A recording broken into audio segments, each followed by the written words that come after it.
نفیس پردے ہوا میں ہلکے ہلکے ہل رہے تھے، قیمتی قالین پورے فرش پر بچھا ہوا تھا، دیواروں پر مہنگی تصویریں لگی تھی، درمیان میں کھنک بیٹھی تھی اور وہ واقعی زخمی شیرنی معلوم ہو رہی تھی۔ چہرہ غصے سے سرخ تھا، آنکھوں میں آگ بھڑک رہی تھی، اس کے ہاتھ میں وہ چیز تھی جس سے اپنی حفاظت کی جاتی ہے۔ اس کی نال سیدھی دروازے کی طرف اٹھی ہوئی تھی۔ ظفر مرزا کو دیکھتے ہی اس کے ہاتھ میں کوئی لرزش پیدا نہیں ہوئی۔ ظفر مرزا کی ہونٹوں پر ہلکی سی مسکراہٹ آ گئی۔ اچھا، میں نے تمہیں یہ چلانا میں نے ہی سکھایا تھا، اب مجھ پر ہی تان کر بیٹھی ہو۔ کھنک نے تیز لہجے میں جواب دیا، آپ کی گاڑی کی آواز آ گئی تھی، مجھے معلوم تھا آپ سیدھے میرے پاس آئیں گے، آپ کو امی نے ساری خبریں پہلے پہنچا دی ہوں گی۔ ظفر مرزا آہستہ آہستہ اس کی طرف بڑھنے لگا، کھنک کی انگلی ابھی بھی ٹریگر پر تھی۔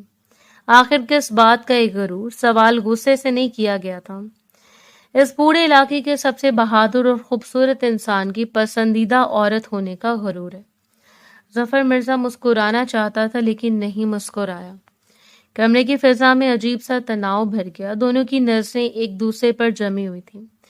ظفر مرزا اس کے بالکل قریب پہنچ گیا، بڑی احتیاط سے اس کی کلائی پکڑی اور وہ چیز آہستگی سے اس کے ہاتھ سے لے لی گئی۔ اسے قریب رکھی میز پر رکھ دیا، پھر اس کے سامنے بیٹھ گیا۔ کھنک کی پلکیں ہلکی سے جھک گئیں۔ تمہاری وہ ان پڑھ کزن میرے حواسوں پر سوار ہو چکی ہے، خوبصورت تو وہ مجھ سے کبھی بھی نہیں تھی، پھر بھی میرے مقابل آنا چاہتی ہے۔ اس کی آواز میں غرور صاف محسوس ہو رہا تھا۔ ظفر مرزا خاموشی سے اسے دیکھتا رہا۔ کھنک نے دوبارہ کہا، 3 مہینے ہوئے، آپ ایک مرتبہ بھی اس کے کمرے میں نہیں گئے، اس لیے پاگل ہو گئی ہے۔ ظفر مرزا نے اس کا چہرہ اپنے دونوں ہاتھوں میں لے لیا۔ تمہیں پریشان ہونے کی ضرورت نہیں ہے، میں نے تم سے پہلے بھی کہا تھا، میں صرف تمہارا ہوں۔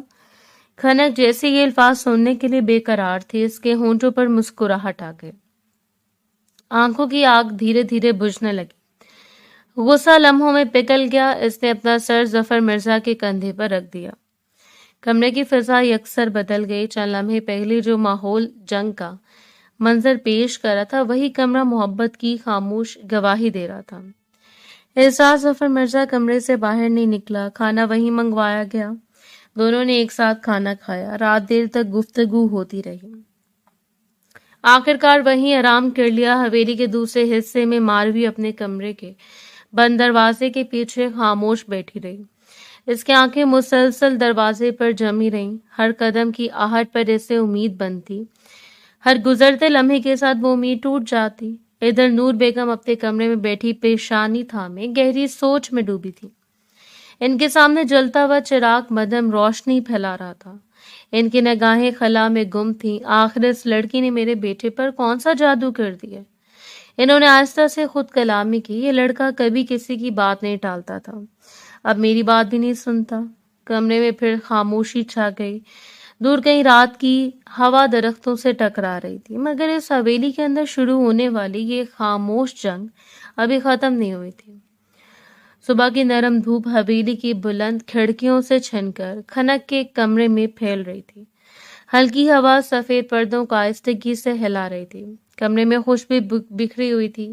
نفیس میز پر ناشتے کی کئی ڈشز سجی تھی، چاندی کے برتن روشنی میں چمک رہے تھے۔ نور بیگم کے حکم کے باوجود ظفر مرزا کا ناشتہ پھر کھنک کے کمرے میں ہی بھجوا دیا گیا۔ ظفر صوفے پر بیٹھا اپنی گھڑی باندھ رہا تھا۔ کھنک غسل کر کے نکلی تھی، اس کے لمبے سیاہ بال بھیگے ہوئے تھے۔ وہ شیشے کے سامنے کھڑی کنگھی سے آہستہ آہستہ بال سلجھا رہی تھی۔ اس کی نگاہ شیشے میں موجود ظفر کے عکس پر تھی۔ چند لمحے خاموش رہی، پھر اس نے پرسکون لہجے میں سوال کیا، ویسے وہ کم عمر لڑکی کون ہے جو کل آپ کے ساتھ آئی تھی؟ ظفر نے مسکرا کر شیشے میں اس کی طرف دیکھا۔ تمہیں ہر خبر کیسے مل جاتی ہے؟ کل سے تم اس کمرے سے باہر تک نہیں نکلی، پھر اس لڑکی کے بارے میں کیسے جان لیا؟ کھنک کے ہونٹوں پر ہلکی سی مسکراہٹ آ گئی۔ اس نے بال ایک طرف کرتے ہوئے اسی اعتماد سے جواب دیا، آپ کے پاس سے گزرنے والی ہواؤں کی بھی میں دشمن ہوں، وہ تو آپ کے ساتھ گاڑی میں بیٹھ کر آئی ہے، پتہ تو چلے کہ ہے کون؟ اس کی آواز میں ہمیشہ کی طرح حق جتانے والا انداز تھا۔ ظفر چند لمحے اسے دیکھتا رہا، پھر کرسی کی پشت سے ٹیک لگا لی۔ آج میں اپنے آفس میں بیٹھا ہوا تھا، تھوڑی دیر بعد باہر شور سنائی دیا۔ میں نے منشی کو بلایا۔ اس نے بتایا کہ ایک خاتون بار بار مجھ سے ملنے کی ضد کر رہی ہے، ان کے ساتھ ایک لڑکی بھی ہے۔ میں نے پہلے منع کر دیا، پھر بھی وہ نہیں گئیں، بار بار یہی کہہ رہی تھی کہ ظفر مرزا ہمارا کیس لے لیں۔ کھنک خاموشی سے سنتی رہی۔ ظفر نے بات جاری رکھی۔ ان خاتون کا نام رضیہ بیگم ہے، اس لڑکی کا نام غالباً سمینہ ہے۔ وہ میری فیس دینے کی استطاعت نہیں رکھتی تھی۔ تم جانتی ہو میری ایک پیشی کی فیس کتنی ہے؟ کھنک نے آہستہ سے سر ہلایا۔ 5 لاکھ روپے۔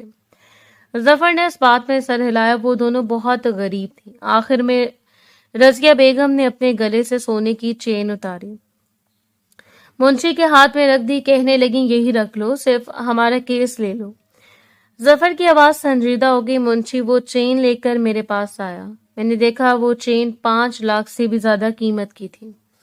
میں نے فوراً کہا ان دونوں عورتوں کو اندر بھیج دو۔ کھنک اب پوری طرح اس کی طرف متوجہ ہو چکی تھی۔ ظفر نے گہرا سانس لیا۔ وہ دونوں اندر آئیں۔ انہوں نے اپنا مسئلہ بتایا۔ بات سنتے مجھے اندازہ ہو گیا کہ معاملہ بہت سنگین ہے، اس لیے میں نے کیس بھی لے لیا، فیس بھی نہیں لی۔ کھنک نے فوراً سوال کیا، لڑکی کو یہاں کیوں لے آئے؟ ایسا کیوں کیا؟ ظفر کے چہرے کی مسکراہٹ غائب ہو گئی، کیونکہ وہ وہاں محفوظ نہیں ہے۔ کھنک کے ماتھے پر شکنیں ابھری۔ کیوں؟ کون ہے اس کے پیچھے؟ ظفر کی آنکھوں میں سختی اتر آئی۔ التمش۔ یہ ایک لفظ سن کر کھنک چونک گئی۔ اس نے بے اختیار ظفر کی طرف دیکھا۔ التمش؟ وہی التمش۔ ظفر نے آہستہ سے سر ہلایا۔ ہاں، یہ سب اسی کا کیا دھر ہے۔ رضیہ بیگم کو میں نے سمجھا دیا، اب سمینہ کچھ دن یہیں رہے گی، یہاں وہ محفوظ رہے گی۔ کھنک چند لمحے خاموش رہی۔ اس سے پہلی مرتبہ محسوس ہوا کہ معاملہ معمولی نہیں تھا۔ ظفر اٹھ کر کھڑا ہو گیا۔ اس لڑکی کا خیال رکھنا، امی کو بھی کہہ دیا اسے عزت سے کمرہ دیا جائے، کھانا دیا جائے، کوئی تکلیف نہ ہو۔ تم بھی ایک نظر رکھ لینا۔ کھنک نے ہلکی سی مسکراہٹ کے ساتھ سر ہلایا۔ ناشتہ تو کر کے جائیں۔ ظفر نے اپنی گھڑی کی طرف دیکھا۔ آفس میں کچھ کھا لوں گا، دیر ہو رہی ہے۔ وہ جلدی سے دروازے کی طرف بڑھ گیا۔ کھنک اس سے جاتا ہوا دیکھتی رہی۔ دروازہ بند ہوا۔ کمرے میں خاموشی رہ گئی۔ ظفر سیڑھیاں اتر کر مرکزی ہال میں پہنچا۔ نور بیگم پہلے صوفے پر بیٹھی تھی۔ ان کے برابر ماروی خاموش بیٹھی تھی۔ اس کا چہرہ بجھا ہوا تھا، آنکھیں سوجی ہوئی تھیں۔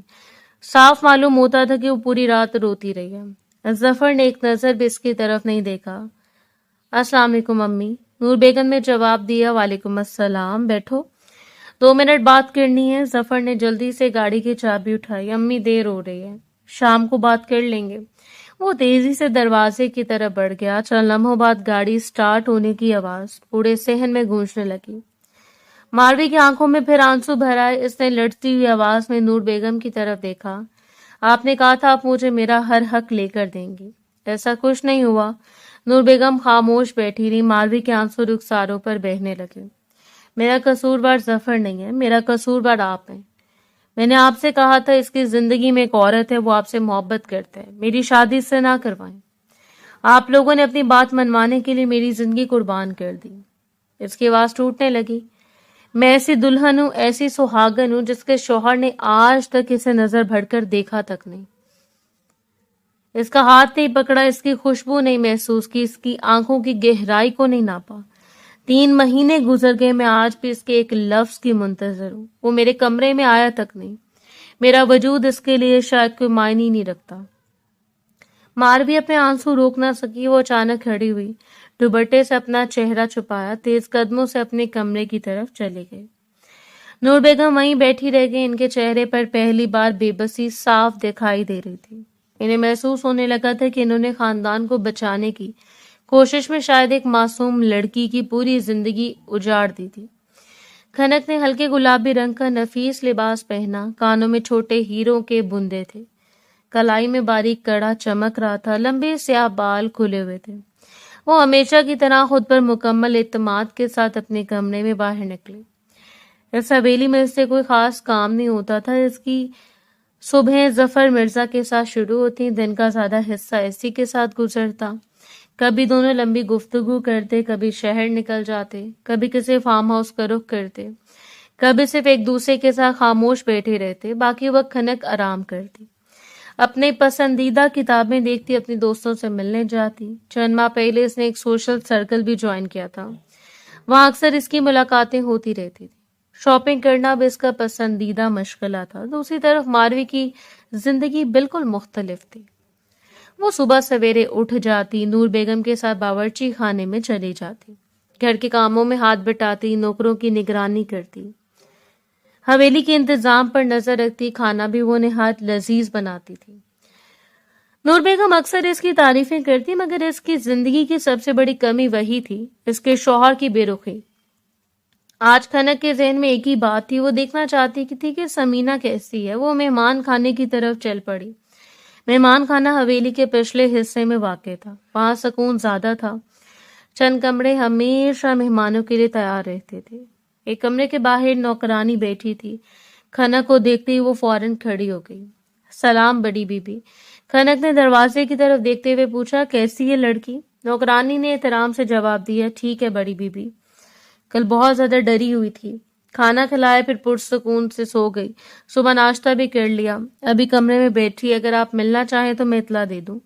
کھنک نے آہستہ سے سر ہلایا، نہیں ابھی نہیں، اسے آرام کرنے دو۔ چند لمحے سوچنے کے بعد اس نے دوبارہ کہا، ایک کام کرو، اس کا اچھی طرح خیال رکھنا، کسی نوکر کو بازار بھیجو، اس کے لیے چند جوڑے خرید لاؤ، ضرورت کی ہر چیز لے آنا، میرے کمرے سے میرا کارڈ اٹھا لینا۔ نوکرانی نے فوراً سر جھکا دیا، جی بڑی بی بی۔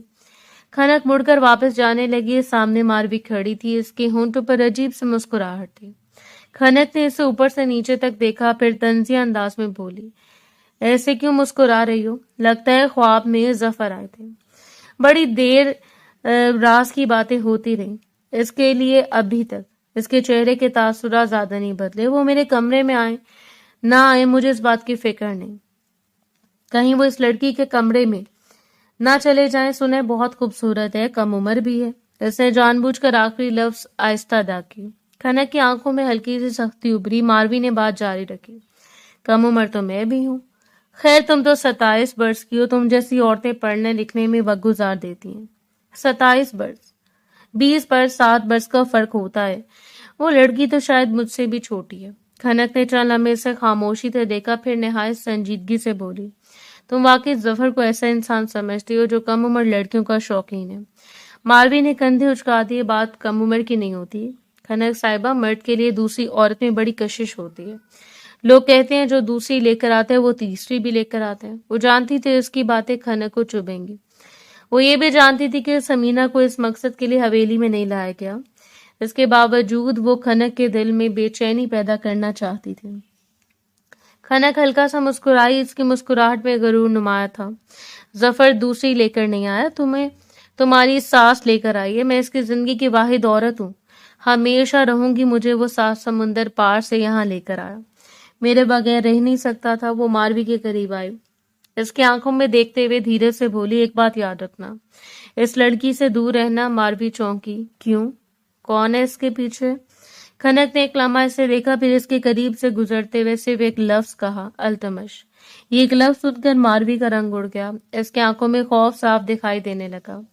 کھنک بغیر پیچھے دیکھے وہاں سے چلی گئی۔ ماروی چند لمحے وہیں کھڑی رہی، پھر تیز قدموں سے نور بیگم کے کمرے کی طرف بڑھ گئی۔ نور بیگم حساب کی کچھ فائلیں دیکھ رہی تھی۔ ماروی نے ہامتی ہوئی آواز میں ساری بات بتا دی۔ التمش کا نام سنتے ہی نور بیگم کے ہاتھ سے فائل گر گئی۔ انہوں نے بے اختیار اپنا سر تھام لیا۔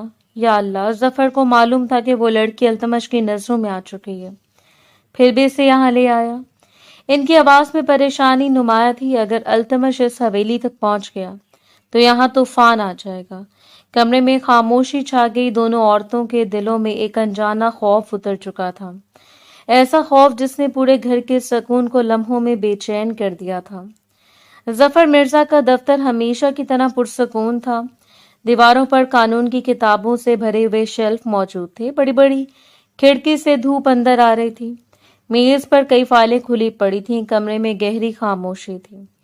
اس خاموشی کو رضیہ بیگم کی بھاری سانسوں نے توڑ رکھا تھا۔ وہ کرسی پر بیٹھی تھی، چہرے پر کئی راتوں کی بے خوابی صاف نظر آ رہی تھی۔ آنکھیں مسلسل نم تھیں، ہاتھ ایک دوسرے میں جکڑے ہوئے تھے۔ ظفر مرزا پوری توجہ کے ساتھ ان کی بات سن رہا تھا۔